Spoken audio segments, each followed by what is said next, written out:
لا حول ولا قوة إلا بالله العلي العظيم حسبنا الله ونعم الوكيل نعم المولى ونعم النصير أعوذ بالله السميع العليم من الشيطان اللعين الرجيم بسم الله الرحمن الرحيم الحمد لله رب العالمين والصلاة والسلام على رسوله الكريم وآله الطيبين الطاهرين المعصومين المظلومين الذين أذهب الله عنهم الرجس وطهرهم تطهيرا.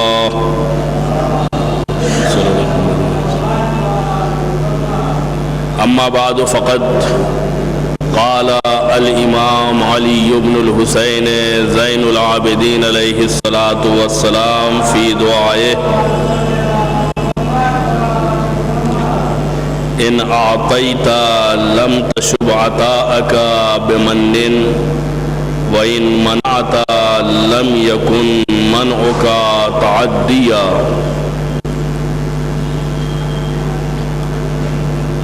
کل سے جو وداع ماہ مبارک رمضان کی دعا صحیفہ کاملہ سے میں نے شروع کی ہے، اس کا دوسرا جملہ امام خدا کی عطاؤں اور اس کے کرم اور اس کے فضل و احسان کے تعلق سے گفتگو فرما رہے ہیں، اور گفتگو یہاں تک پہنچی، دعا یہاں تک پہنچی ان اعطیت لم تشب عطاءک بمن، تو اگر دیتا ہے تو اپنی عطا کو منت گزاری سے آلودہ نہیں کرتا، وَإِن مَنَعْتَ لَمْ يَكُنْ مَنْعُكَ تَعَدِّيًا، اور اگر منع کر دیتا ہے تو یہ ظلم و زیادتی کی بنا پر نہیں ہوتا ہے. اس سے قبل ہم نے پڑھا تھا کہ خدا کی طرف رخ کر کے امام فرماتے ہیں کہ اے وہ ذات کہ جو احسان کرتی ہے تو کسی بدلے کے لالچ میں احسان نہیں کرتی ہے، یا دینے کے بعد عطا کرنے کے بعد اس کے یہاں پشیمانی اور ندامت نہیں پیدا ہوتی ہے.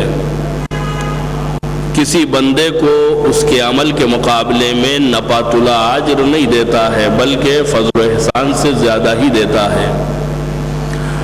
آج کی ہماری دعا میں دو جملے جو سامنے آئے ہیں ابھی، ان اعطیت لم تشب عطاءک بمن، اگر تو عطا کرتا ہے تو منت گزاری سے اسے آلودہ نہیں کرتا ہے. من کہتے ہیں احسان جتلانے کو. مثلا آپ نے کسی کے آڑے وقت میں مدد کر دی تھی، جب وہ پریشان حال تھا تو اس کی دستگیری کی تھی، اس کی ہیلپ کی تھی، اور اس کے بعد جب بھی وہ ملتا ہے تو اسے آپ یاد دلاتے ہیں کہ ہم نے تمہاری فلاں موقع کے اوپر مدد کی تھی. قرآن اس سلسلے میں کہتا ہے کہ تم احسان جتلانے اور اذیت دینے کے ذریعے سے اپنے صدقات کو ضائع نہ کرو. لا تبطلوا صدقاتکم بالمن والعطا، یعنی اپنے نیک کاموں کو احسان جتلا کر کے اسے ضائع نہ کرو. اس لیے کہ احسان کیا ایک مرتبہ جتلاتے ہیں پورے عمر، اور اس احسان جتلانے کی بنیاد پر جس کے اوپر احسان کیا ہے وہ ایک اذیت میں مبتلا رہتا ہے کہ بھائی ان کی جو مدد ہے، جو انہوں نے احسان کیا ہے، اسے میں کس طریقے سے پورا کروں تاکہ یہ جان چھوٹے. ہم خدا کی بارگاہ میں کیا دعا کرتے ہیں؟ پروردگار اگر تو عطا کرتا ہے تو تیری عطا میں احسان جتلانے کا جذبہ نہیں ہے، تو احسان نہیں جتلاتا ہے۔ اگر کسی کے سامنے آپ جائیے مدد کے لیے، تو اگر وہ مدد کرتا ہے تو مدد کے بعد احسان جتلاتا ہے، اور اگر مدد نہیں کرتا ہے تو ظلم و زیادتی سے منع کر دیتا ہے۔ یہاں کے اوپر جب ہم خدا کی بارگاہ میں دعا کرتے ہیں تو ان دونوں صفتوں سے خدا کو بالاتر قرار دیتے ہیں۔ اگر تو عطا کرتا ہے تو احسان جتلاتا نہیں ہے، منع کرتا ہے تو ظلم نہیں کرتا ہے، اس لیے کہ ظلم و زیادتی وہاں صادق آئے گی جہاں انسان کا کوئی حق پہلے سے خدا کے اوپر موجود ہو۔ خدا نے جو کچھ دیا ہے وہ احسان ہے، جو کچھ عطا کیا ہے، اگر ہمیں نہ پیدا کرتا تو ہمارا کیا مطالبہ ہوتا اس سے؟ اگر ہمیں انسان نہ بناتا ہم کیا کر لیتے؟ انسان بنانے کے بعد اگر پاگل دیوانہ بنا دیتا تو ہم کیا کرتے؟ اپاہج بنا دیتا تو ہم کیا کرتے؟ فقیر و مسکین بنا دیتا تو ہم کیا کرتے؟ ہمارا کوئی حق پروردگار کے اوپر نہیں ہے کہ ہم اس سے مطالبہ کریں کہ تو نے یہ کیوں نہیں کیا، تو نے وہ کیوں نہیں کیا۔ جس پروردگار کا حق ہمارے اوپر ہے اس کا جواب تو دینے کے لیے ہم تیار نہیں ہیں۔ اس نے 24 گھنٹے بنائے ہیں اور 24 گھنٹے میں مختصر سی عبادت کا مطالبہ کیا ہے۔ ہم کتنی عبادت کرتے ہیں؟ اس نے کہا صرف نیت صحیح کر لو اپنی، اگر تمہاری نیت صحیح ہوگی تو تمہارا کھانا پینا اور سونا بھی عبادت ہو جائے گا۔ ہم نیت بھی صحیح کرنے کے لیے اپنی تیار نہیں ہے، تو جس کا حق ہماری گردن پر ہے اسے ہم ادا کرنے کے لیے تیار نہیں ہے۔ لیکن خدا کے مقابلے میں جب ہم کھڑے ہوتے ہیں تو اس طریقے سے ہماری ذہنیت بنی ہوئی ہے کہ گویا ہم رکھا کے آئے ہیں اور وہ نہیں دے رہا ہے، ہم نے اس کے پاس رکھوا دیا ہے اور موقع کے اوپر وہ دے نہیں رہا ہے۔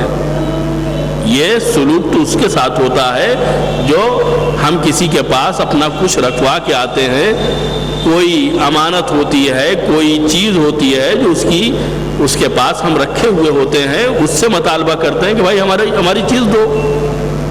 لیکن خدا کے پاس ہم نے کچھ نہیں رکھوایا اور جب ہم مطالبہ کرتے ہیں تو ایسے مطالبہ کرتے ہیں کہ جیسے ہمارا حق ہے۔ ہاں، یہ تصور جو پیدا ہوا ہے، یہ جو جرأت پیدا ہوئی ہے، وہ اسی کے فضل و کرم کی بنیاد پہ پیدا ہوئی ہے۔ اگر وہ دینے والا نہ ہوتا تو ہم اس سے مانگنے کے لیے بھی اس طریقے سے استحقاق سے نہ جاتے۔ ہم اگر اپنی نعمتوں میں اضافہ چاہتے ہیں تو ہم اپنی نعمتوں میں اضافہ کر سکتے ہیں۔ ہم اگر چاہتے ہیں کہ اپنی ان نعمتوں کو ہمیشہ باقی رکھیں، اس کے لیے بھی خدا نے ترکیب بتائی ہے۔ ہم شکر کرتے جائیں، نعمتوں کا شکریہ ادا کرتے جائیں، خدا اس نعمت کو جو اس نے عطا کی ہے باقی بھی رکھے گا اور اس میں اضافہ بھی کرے گا۔ اسی کے ساتھ ساتھ یہ بھی دیکھیے کہ یہ شکر جو ہم خدا کا ادا کر رہے ہیں، یہ شکر بھی خدا کی ایک دی ہوئی نعمت ہے۔ یعنی اگر اس نے شکر کرنے کی توفیق نہ دی ہوتی تو ہم شکر بھی ادا نہیں کر سکتے تھے۔ چنانچہ آگے جملہ بختا ہے تشکر من شکرک وانت الحمتہ شکرک وتکافی من حمدک وانت علمتہ حمدک۔ جو تیرا شکر ادا کرتا ہے تو اس کے شکر کی جزا دیتا ہے۔ یعنی خدا مفت میں شکریہ بھی نہیں لیتا ہے۔ خدا نے نعمت دی، نعمت کے مقابلے میں بندے نے شکر ادا کیا، خدا شکر کے مقابلے میں جزا دیتا ہے۔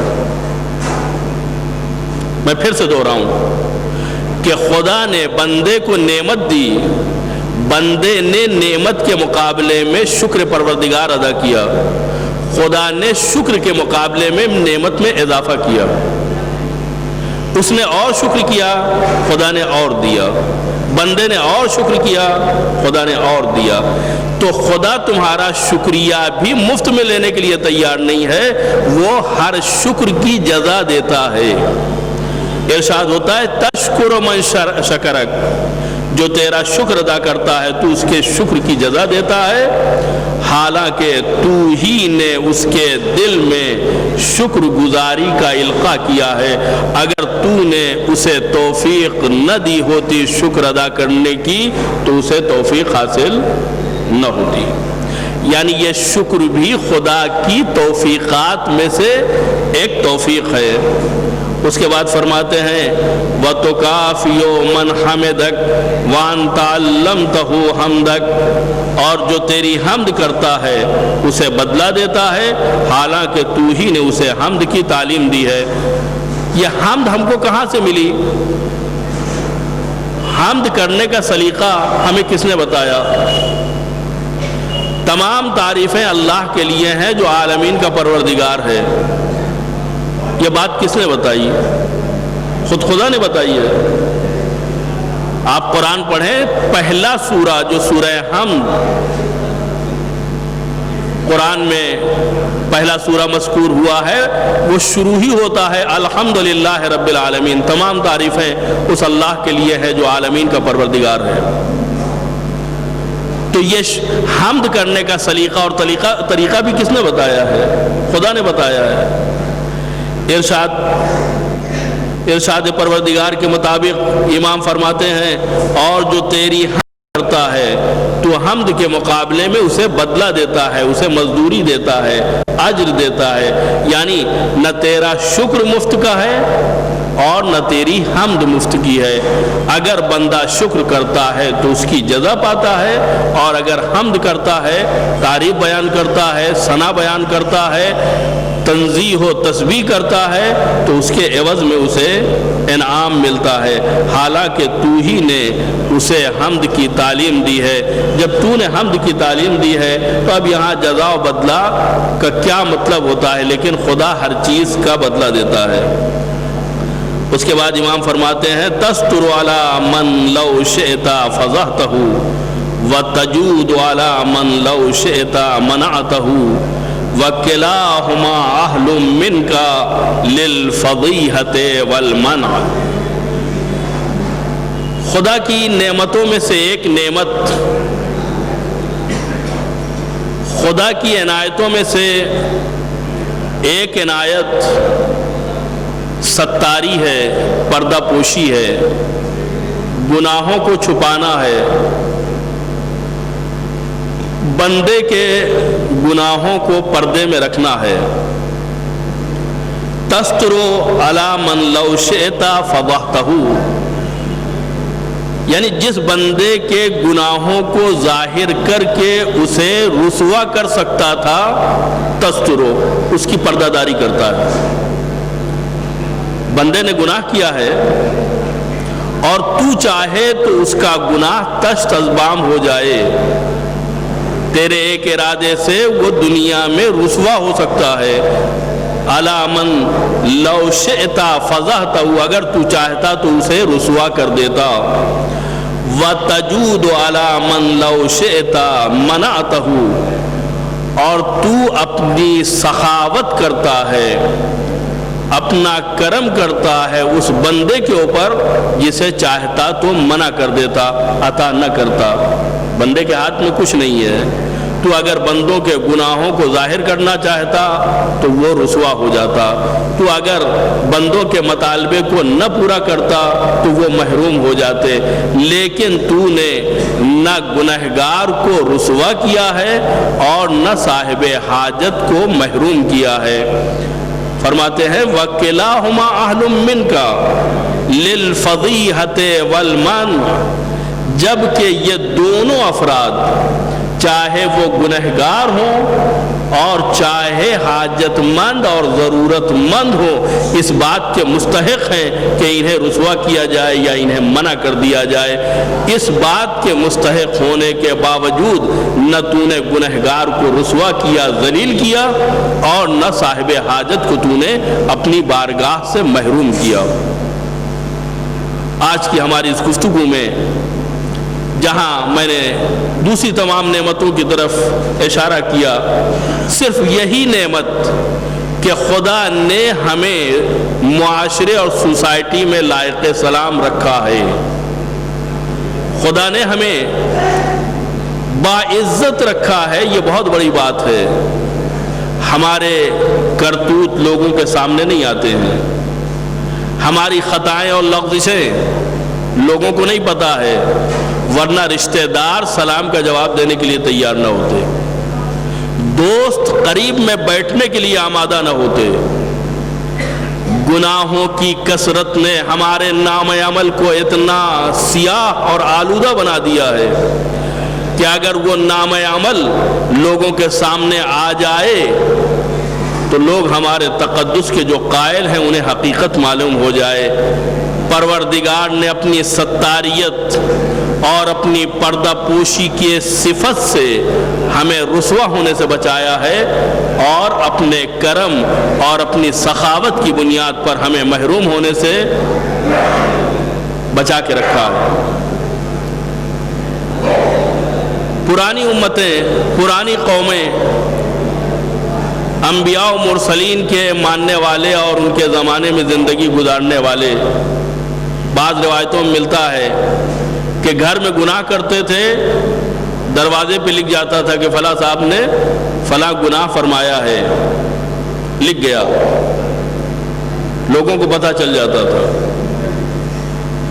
یا تنہائی میں گناہ کیا، ماتھے کے اوپر علامت ابھر آئی گناہ کی، لوگوں کو پتہ چل جاتا تھا کہ اس نے گناہ کیا ہے۔ لیکن امت محمدیہ کے ساتھ، پیغمبر اسلام کی امت کے ساتھ خدا نے اتنا کرم کیا ہے کہ ان کے گناہوں کو تشتزبام نہیں کیا ہے اور انہیں توبہ کی توفیق عنایت کی ہے۔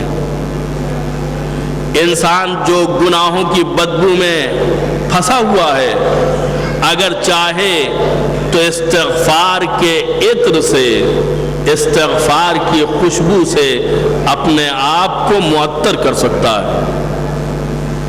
ممکن ہے ایک بندہ جو گنہگار ہے وہ دوسرے گنہگار بندے کی گناہوں کی آلودگی کو محسوس نہ کر پائے، اس لیے کہ دونوں کی بدبو ایک دوسرے سے مل رہی ہے، لیکن ملائکہ محسوس کرتے ہیں گناہوں کی بدبو کو،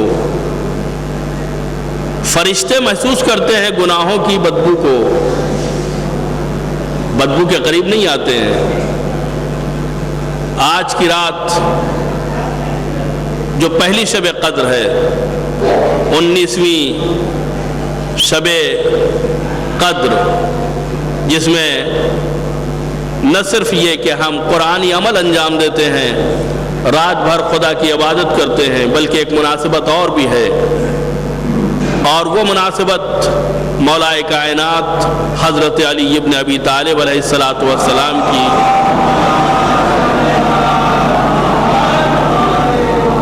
شب ضربت ہے۔ کتنا بڑا ظلم کیا ہے امت نے کہ اپنے حقیقی عادل امام کے سر کے اوپر ایسی ضربت لگائی ہے کہ ابن ملجم کا خود یہ کہنا ہے کہ اگر پورے کوفے والوں کو اتنا زہر دیا جاتا تو کوفے والے ختم ہو جاتے جتنا زہر میں نے اس تلوار میں بجھایا ہے۔ 1000 درہم کی تلوار اور 1000 درہم کا زہر، جتنی قیمتی تلوار تھی اتنی ہی مقدار کا زہر لیا اور تلوار کو زہر آلود کیا کہ اگر مولا کائنات تلوار کے زخم سے روح صحت بھی ہو جائیں تو زہر کی وجہ سے زندہ نہ رہنے پائیں۔ خدا لعنت کرے ابن ملجم پر اور اس فکر کے حامل افراد پر جنہوں نے امام امت کے ساتھ یہ دغا کی اور انہیں زہر آلود سے شہید کرنے کی کوشش کی ہے۔ امام جو ہدایت کرتا ہے، جو رہبری کرتا ہے، جو لوگوں کی رہنمائی کے لیے اپنے شب و روز کو وقف کرتا ہے، اس کے ساتھ کیا سلوک کیا گیا؟ اس کے بچے یتیم ہو گئے، اس کے گھر میں رونے کی آوازیں آ رہی ہیں۔ کیوں؟ یہ کس خطا کی سزا ہے؟ یہ کون سا جرم ہے؟ جرم کیا ہے؟ جرم یہ ہے کہ علی عادل ہیں، جرم یہ ہے کہ علی امام ہیں، جرم یہ ہے کہ علی انصاف پسند ہیں۔ لوگوں نے علی کے سر کے اوپر ضربت نہیں لگائی ہے، بلکہ عدالت کے سر پہ ضربت لگائی، امامت کے سر پہ ضربت لگائی ہے، سخاوت اور فضیلت کے سر پہ ضربت لگائی ہے۔ آج کی رات اسی عظیم شہید اور اسی عظیم المرتبت امام کے طفیل میں ہم اپنی دعائیں مانگیں، اپنے آپ کو گناہوں سے آزاد کریں۔ پروردگارا، یہ شب قدر جو تو نے ہمیں قسمت سے عطا کی ہے، یہ جو مقدر سے عنایت کی ہے، پروردگار جس طریقے سے تو نے ہمارے اوپر کرم کیا ہے کہ ہم زندہ رہے اور شب قدر ہمیں مل گئی، اسی طریقے سے تو ہمیں توفیق دے تاکہ رات بھر ہم تیری عبادت اور تیری خوشنودی کو حاصل کرنے میں گزاریں، رات بھر تیری رضا کو حاصل کرنے کے لیے ہم تیرے محبوب ترین اعمال کو انجام دیں، قرآن کی تلاوت کریں، نمازیں پڑھیں، تسبیحات پڑھیں، اور اسی کے ساتھ ساتھ وہ تمام اعمال کہ جو اس شب میں وارد ہوئے ہیں۔ سب سے پہلا عمل جو ہے اس شب میں غسل ہے، اور انسان غسل کر کے اپنے آپ کو پاک و پاکیزہ بنا لے اور فریش کر لے تاکہ مزید عبادتوں کے لیے آمادہ ہو جائے۔ دوسرا عمل جو ہے وہ زیارت امام حسین علیہ السلام ہے کہ انسان اگر دور ہے تو دور سے السلام علیکہ یا ابا عبداللہ کہے، اور اگر نزدیک ہے تو جا کر کے ذریح اقدس کو بوسہ دیتے ہوئے اسلام کے حقیقی محسن کو سلام تحسین پیش کرے، سلام عقیدت پیش کرے، اس لیے کہ اگر یہ گھرانہ نہ ہوتا تو آج نہ ہمارے پاس دین ہوتا، نہ ایمان ہوتا، نہ ہمارے پاس حلال و حرام کی تعلیم ہوتی، اور نہ خدا کی مرضی حاصل کرنے کا سلیقہ ہوتا۔ پروردگارا، تجھے ان ذوات مقدسہ کا واسطہ ہمارے گناہوں کو معاف فرما دے۔ پروردگارا، ہمارے والدین کے، اعزاء اقربا کے، جملہ مومنین و مومنات کے کبیرہ اور صغیرہ گناہوں کو بخش دے۔ اس شب قدر کو صحیح طریقے سے استعمال کرنے کی ہمیں توفیق عنایت فرما۔ اس شب قدر میں کیے ہوئے اعمال کو اپنی بارگاہ میں قبولیت کا شرف عنایت فرما۔ پروردگارا، محمد و آل محمد کی محبت کو ہمارے دل میں اور ہماری نسلوں میں روز افزوں اضافہ قرار دے۔ امام زمانہ وارث حقیقی کربلا کے ظہور میں تعجیل فرما، اور ہم سب کو ان کے اعوان و انصار میں شمار ہونے کی توفیق عنایت فرما۔ وصلی اللہ علی محمد وآلہ الطیبین الطاہرین المعصومین۔ آپ حضرات ایک سورہ فاتحہ جملہ مومنین و مومنات کو ایصال فرمائیں۔